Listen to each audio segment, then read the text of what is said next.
Imagine a time when your phone couldn't send a text, access YouTube, or open Google Maps. There was a time when mobile phones could do basically one thing: make calls. That was 1G appeared in the early 1980s and completely changed communication. Before it, phones were usually connected to cables, meaning you had to stay at home or in an office to make a call. But 1G had serious weaknesses. It used analog signals, meaning your voice was converted into radio signals and transmitted through the air. The phones themselves were also huge compared with today's smartphones. They were thick, heavy, and difficult to carry around. And forget texting, 1G phones were designed mainly for voice call. That's why 2G arrived in the early 1990s. This generation switched mobile networks from analog to digital technology. Instead of transmitting voice as a continuous analog signal, one of the biggest changes was SMS texting. Suddenly, you didn't need to make a phone call for every little message. You could simply type a short message and send it, making communication faster and more convenient. 2G also introduced mobile data, but don't imagine today's internet speeds. Later upgrades such as GPRS and Edge push extremely slow. Browsing the waiting for a page to respond was completely normal. As more people started using the internet, 2G eventually reached its limits. People wanted faster browsing, richer websites, and mobile internet that actually felt usable. That demand This became another major turning point in mobile technology. With 3G, mobile networks were no longer mainly about calls and texts. The experience. You could browse sites, use early social networks, and access online services directly from your phone. Basic 3G could deliver hundreds of kilobits per second, while later technologies such as HSPA pushed speeds much higher.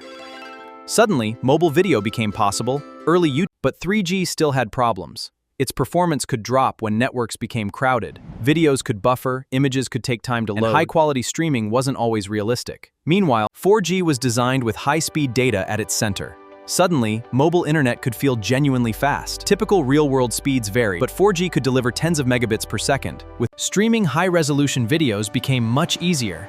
Large files could be downloaded faster. Apps navigation could also constantly exchange data with the network. 4G didn't just change network speeds, it helped change smartphone design. Physical keyboard disappearing from mainstream smartphones, while large touchscreens became standard. But even 4G has limits. Put thousands of people into one stadium, and network traffic can explode. Capacity, and this increasing demand drive the development of 5G. 5G began commercial rollouts around 2019 and 2020 in many markets. Its biggest promise wasn't simply speed, it was the combination of higher speeds, Under suitable conditions, 5G can reach hundreds of megabits per second, or even gigabit-class speeds. It can also support many more connected devices in dense environment once. Lower latency can also make interactive applications feel more responsive. Think competitive gaming, real-time communication, industrial automation, and remote systems that need. But 5G isn't magic. Coverage depends heavily on the network. Some 5G deployments cover wide areas. Higher frequency net provide faster connections. These work over shorter distances. The Turricans connected vectitulaturations. The summing injection Grakel connected vehiculars. You can even tap some leaks, cones. Real to the But the story doesn't end with 5G. Next comes 6G, and here's the important part. 6G is not yet a mainstream consumer mobile network. It's currently being researched. Researchers are exploring extremely high data rates for 6G. They're also investigating AI-assisted networks demand and manage network resources more intelligently. The goal of 6G isn't simply to make YouTube load a little faster. Future researchers are exploring applications involving robotics and massive numbers of connecting devices. So think about the journey. 1G gave us wireless calling. 2G brought digital communication and texting, while 4G turned smartphones into powerful internet-connected computers. Then 5G pushed mobile connectivity toward higher speeds, greater capacity, and lower latency. And now 6G is being developed with even more ambitious ideas in mind.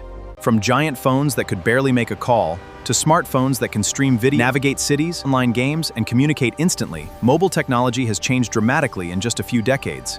And here's the surprising part. Every generation wasn't created simply because engineers wanted faster phones. More users, more devices, and more advanced applications kept works forward. So from 1G to 6G, the story isn't just about faster internet. It's the story of how wireless communication evolved from simple phone calls into an NG look like.